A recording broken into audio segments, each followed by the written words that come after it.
Amis internautes, bonjour et bienvenue dans Face Amado. En face de moi ce matin justement, une dame. Elle a pour nom Djorun Sosa Elodie. Elle est joaillière et décoratrice de formation, présidente de l'association Aravap et présidente du collectif des artisans de la zone 4 Cotonou.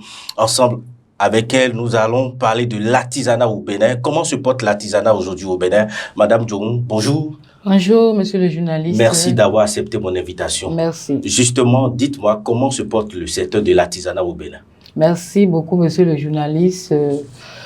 Je puis dire le secteur de l'artisanat au Bénin se porte à merveille, sauf quelques difficultés que nous rencontrons à la base. Et nous croyons fortement qu'avec l'installation de la chambre de métier, on aura des solutions à ces difficultés. Quand vous dites que le secteur se porte à merveille, qu'est-ce qui a véritablement changé depuis 2016?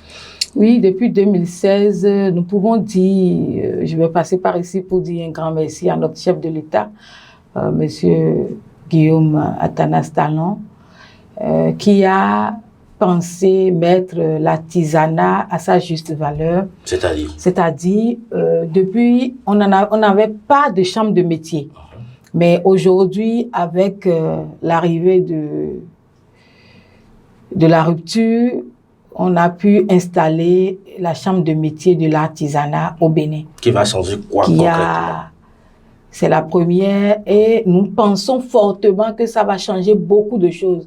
Parce que là, nous sommes conscients que nous avons, à partir de maintenant, l'œil de l'État dans la gestion de l'artisanat, concrètement dit. Et ça va changer de façon concrète, là, ça va améliorer les conditions de travail ou bien ça va propulser le secteur de l'artisanat à un niveau donné, c'est ça? À un autre niveau? Oui, ce que je peux dire, c'est que c'est les deux. Ça va propulser le secteur de l'artisanat à un niveau vraiment intéressant et aider les artisans à la base à comprendre vraiment ce qu'ils sont. Parce que avec la chambre de métier, je crois que quand ils vont démarrer réellement comme ça se doit, l'artisan aura beaucoup de formation sur le plan renforcement de capacité. Parce que artisan depuis 2000 et quelques, on a besoin d'être dans le monde nouveau parce que nous sommes dans un monde en pleine mutation. Il y a la digitalisation, les numériques et tout. Nous devons associer tout ça à nos métiers pour pouvoir évoluer. Et je pense bien qu'avec l'installation, la chambre de métier aujourd'hui, nous pouvons avoir tous ces renforcements de capacité pour pouvoir faire clore nos divers métiers. Est-ce que vous êtes prêts à votre niveau à ces changements-là? Oui, nous ne pouvons qu'être prêts parce que là, c'est des besoins vraiment prioritaires pour tout artisan aujourd'hui d'être dans le monde actuel. Parce que avec la concurrence sur le terrain, si nous n'essayons pas d'être dans le monde actuel, ça veut dire que nous sommes toujours en arrière. Parlons justement de concurrence. Comment faites-vous avec les artisans qui produisent venant de l'extérieur? Est-ce que les produits que nous produisons chez nous au Bénin, est-ce que ça arrive à concurrencer avec les autres pays aujourd'hui? Aujourd'hui, nous pouvons dire que nous ne sommes pas encore là parce que ça reste beaucoup à faire. Et c'est justement pour ça que je dis l'installation de la chambre de métier au Bénin, c'est la bienvenue pour nous artisans. Puisque nous avons maintenant des creusets pour pouvoir demander les doléances, quelque chose, ce qui peut nous amener à être nous-mêmes, à essayer, à apprendre les normes. Parce que pour concurrencer, il faut rester dans les normes de la production. Et ça, il faut une formation pour savoir si je veux faire tel produit, je dois rester dans telle ou telle norme. Donc, nous avons aujourd'hui la capacité de faire cette demande vis-à-vis de notre chambre de métier et qui a l'obligation de nous accompagner pour ce renforcement de capacité. C'est quand même génial. Pour résumer, un membre du gouvernement qui dit que les artisans sont les chouchous du chef de l'État, est-ce que vous êtes d'accord avec cela? Oui, on peut dire qu'on est vraiment le chouchou du chef de l'État parce qu'à voir les réformes qui sont en train d'être mises en place, ça va beaucoup nous aider. Mais je vais profiter de votre plateau pour faire une doléance. Le fonds d'appui, oui, il y en a. beaucoup d'artisans ne sont pas informés. Je vais demander qu'on puisse vraiment communiquer sur ça pour que tous les artisans jusqu'à la base puissent être informés qu'il y a un fonds qui peut les aider à clore les activités, à sortir vraiment de l'ornière en tant qu'artisans. Parce qu'il y a trop de plaintes à la base. Aujourd'hui, ça, nous savons tous, pour faire des prêts dans des banques, dans des institutions, si tu n'as pas un terrain aujourd'hui, c'est pas possible. Mais avec le fonds, si tu as un projet bien solide, bien réfléchi, je crois que le fonds peut nous accompagner. Mais il faut qu'on soit informé qu'il y a une telle structure qui veut nous accompagner vraiment en tant qu'artisans. Ça, c'est juste une doléance pour que les communications puissent aller vraiment dans cette lancée pour que l'artisan, le dernier artisan lambda, puisse comprendre que le gouvernement est vraiment en train de faire quelque chose pour lui. Ce que vous dites là, vous pouvez commencer par le faire à votre niveau déjà. Donc vous êtes présidente de la zone 4, par exemple. Qu'est-ce que vous faites justement? Oui, on démarre au cours de nos AG, on en parle. Mais ce n'est pas suffisant. Vous savez, on le dit, hein, mon peuple meurt faute de connaissances. Ouais. Donc, nous, on le fait déjà à notre niveau comme on le peut. Mais si ceux-là même, la structure même, en parle, ça va donner encore un boom. Ça va amener l'artisan à réellement croire que quelque chose est vraiment fait pour nous. Donc aujourd'hui, voilà. Le métier nourrit son homme aujourd'hui. Oui, l'artisan aujourd'hui, mais ça, c'est inévitable parce que vous, en tant que journaliste, sans l'artisan aujourd'hui, vous ne pouvez pas être sur le plateau.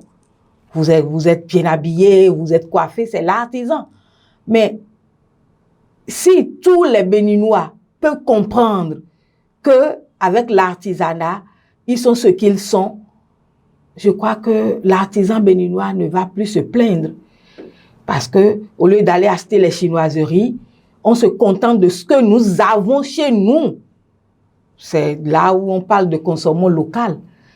Donc, si tout le monde peut commencer par consommer vraiment local, l'artisan béninois serait aux anges. Si vous invitez les gens à consommer local et vous ne produisez pas assez ou bien pas de qualité comme ce que les gens consomment, ce que les gens aiment à consommer, et d'ailleurs, là, comment vous voulez que les gens consomment local? Nous sommes prêts à produire assez et à suivre la qualité si le gouvernement nous accompagne dans la formation des normes.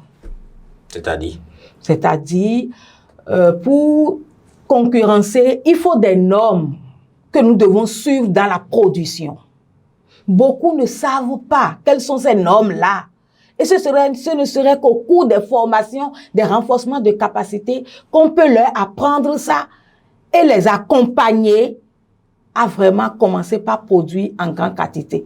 Mais nous pouvons dire aujourd'hui, le gouvernement nous a beaucoup aidé avec l'installation du centre de Glodjibé, qui utilise beaucoup d'artisans d'ailleurs. Donc, je crois qu'avec ça, on pourra quand même s'en sortir à faire produire Made in Benin. Justement, je vais revenir sur une question qu'on a abordée tout à l'heure. Et la question de la qualité de nos œuvres, concurrencées par les œuvres qui viennent de l'extérieur. Oui. Qu'est-ce que, justement, je veux comprendre, comment vous arrivez à est-ce que sur le terrain, c'est facile pour vous de gérer cela aujourd'hui? Non, c'est pas facile pour nous parce que pour vraiment être à la hauteur de ça, il faut les moyens. Mais l'artisan béninois, on est trop limité dans nos moyens. Et je crois que c'est dans cet élan que le gouvernement a vu juste de mettre à notre disposition ce fonds d'appui qui doit nous appuyer si nous avons réellement la volonté d'être dans les normes. Parce qu'il faut la volonté. Si nous-mêmes, on n'a pas la volonté, le gouvernement ne peut rien. Mais si nous avons la volonté, je crois qu'on sera accompagné et dignement. Justement, le gouvernement a lancé le recensement des artisans depuis quelques mois. Et est-ce qu'aujourd'hui, au Bénin, on sait qui est artisan et qui ne l'est pas?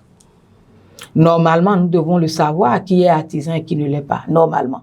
Parce qu'avec le recensement, avec les élections passées, nous devons comprendre déjà qui est artisan et qui ne l'est pas. Et qu'est-ce que vous faites dans votre secteur justement pour aider l'essor, pour aider au développement de notre pays? Nous faisons beaucoup. Si on va enlever l'artisanat du Bénin, ça veut dire que le Bénin est tombé. Vous êtes sûr? Oui, très sûr. Parce que nous sommes, je crois, le troisième sur la liste. Hein. Il y a l'agriculture. Le commerce et puis l'artisanat. Oui. Donc, si on nous enlève, je crois qu'il y aura problème dans le pays. Donc, le chef de l'État a raison de miser sur vous, alors. Vraiment, parce que tout c'est l'artisan. Nous sommes au début et à la fin de la vie de quelqu'un, d'un homme. Donc, le chef de l'État a bien vu de mettre l'artisan au cœur du Bénin. Parce que qu'est-ce qu'on veut faire aujourd'hui et ce n'est pas l'artisan. Là où nous sommes aujourd'hui, si ce n'est pas l'artisanat, vous n'aurez pas un local aussi beau que ça. Donc, du coup, l'artisan doit être vraiment le bébé, bien chouchouté par son peuple. Justement. Oui. Justement. Et vous avez, à l'entame de votre introduction, vous avez parlé des belles choses qui se passent dans votre secteur, puis des difficultés également. Quelles sont de façon concrète les difficultés que vous rencontrez aujourd'hui dans l'exercice de votre métier? Très bien, je suis très contente pour cette question parce que je l'attendais vraiment de pied faible. Nous avons beaucoup de difficultés parce que, comme vous l'avez dit, l'artisan, nous avons besoin d'accompagnement.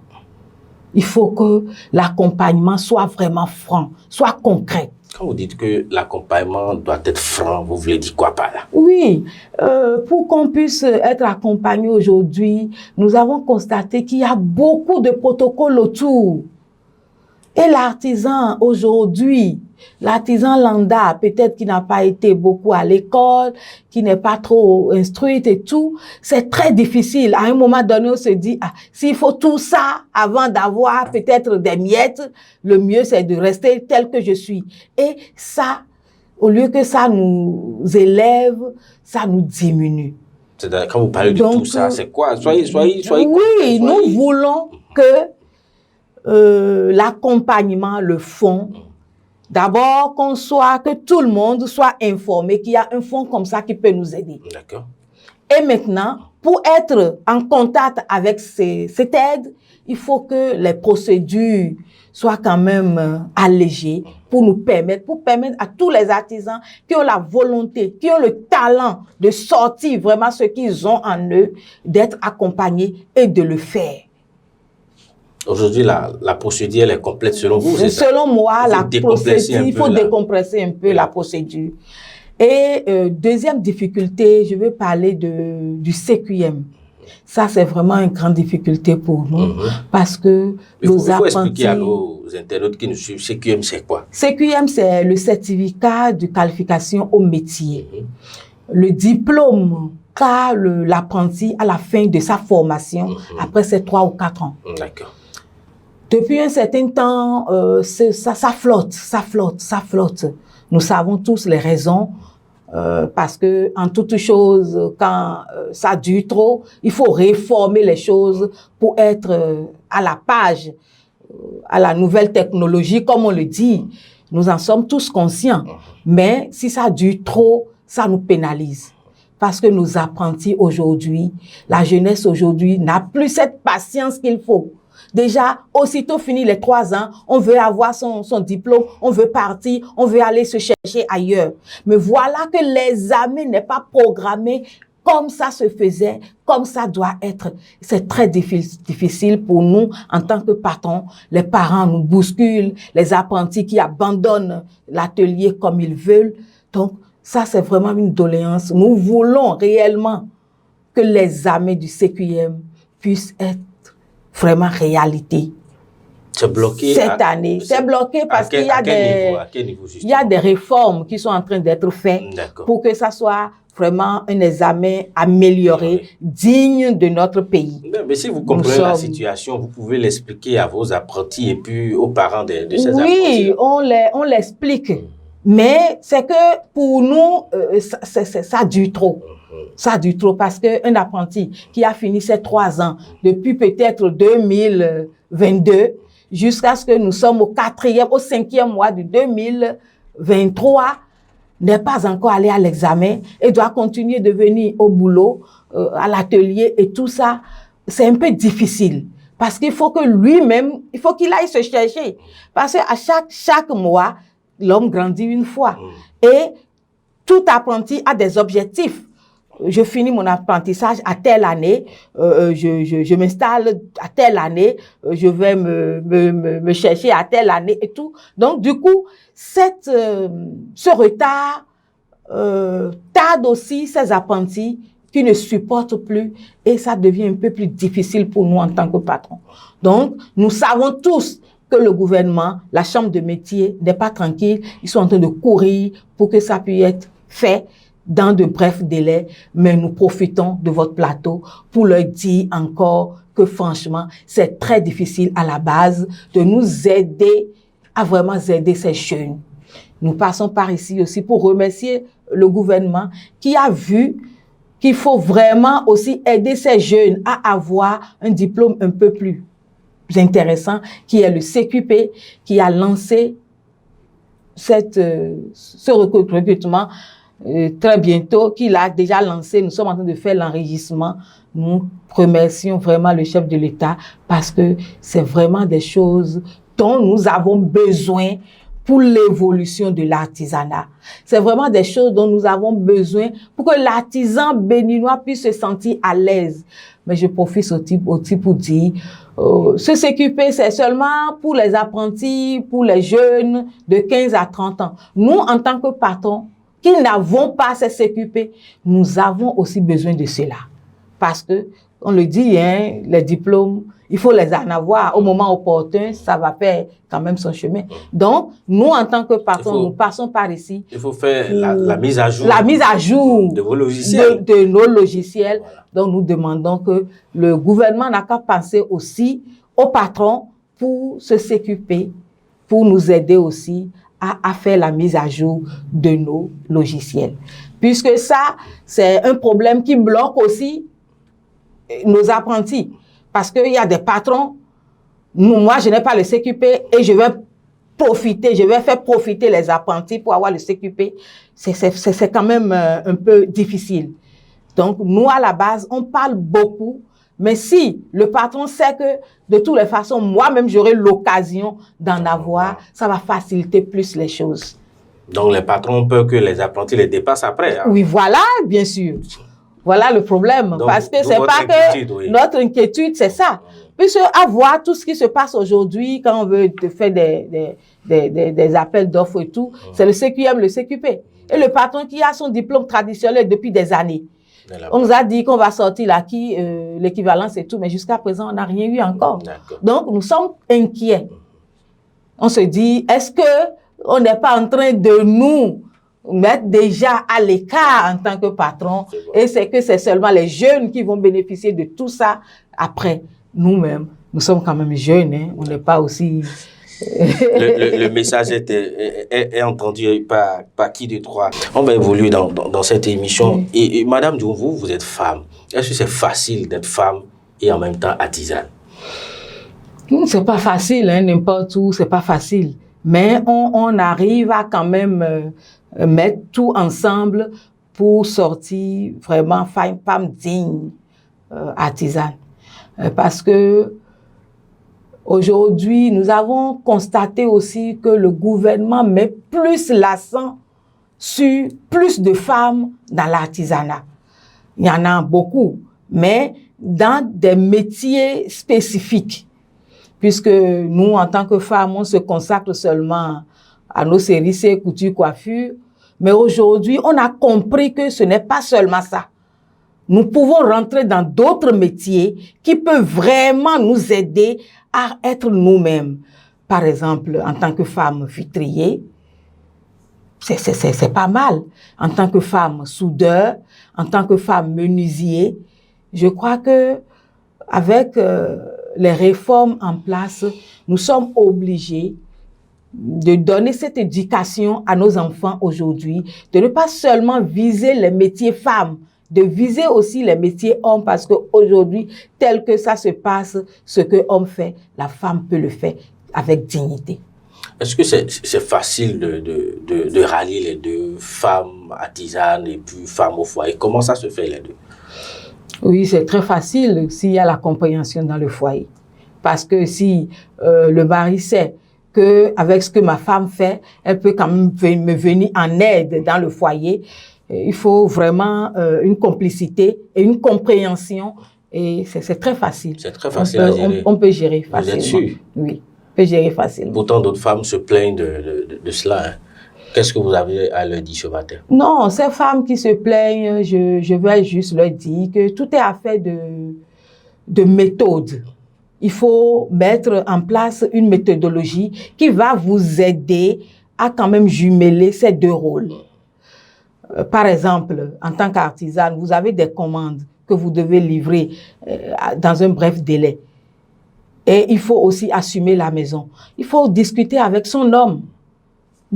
Trouver un terrain d'entente. Là même, votre homme peut même vous aider, sachant bien que c'est de l'argent que vous voulez prendre. Et cet argent peut aider aussi dans le foyer. C'est la communication dans le foyer surtout qui va amener à ce que tout ça soit facile à gérer. Vous allez regarder droit dans la caméra et votre mot de la fin pour conclure cet entretien de ce matin. Merci beaucoup, monsieur le journaliste. Ça fait beaucoup plaisir d'être sur le plateau et d'expliquer un peu ce qui se passe dans l'artisanat.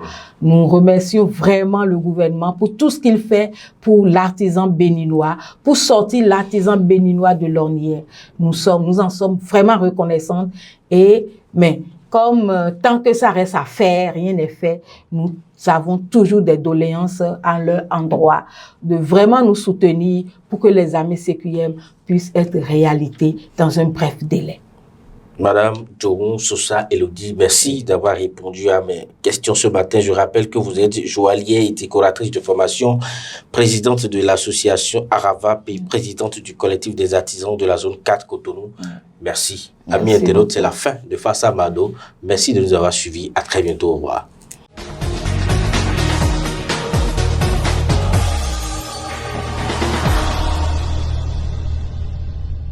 Audio Jungle.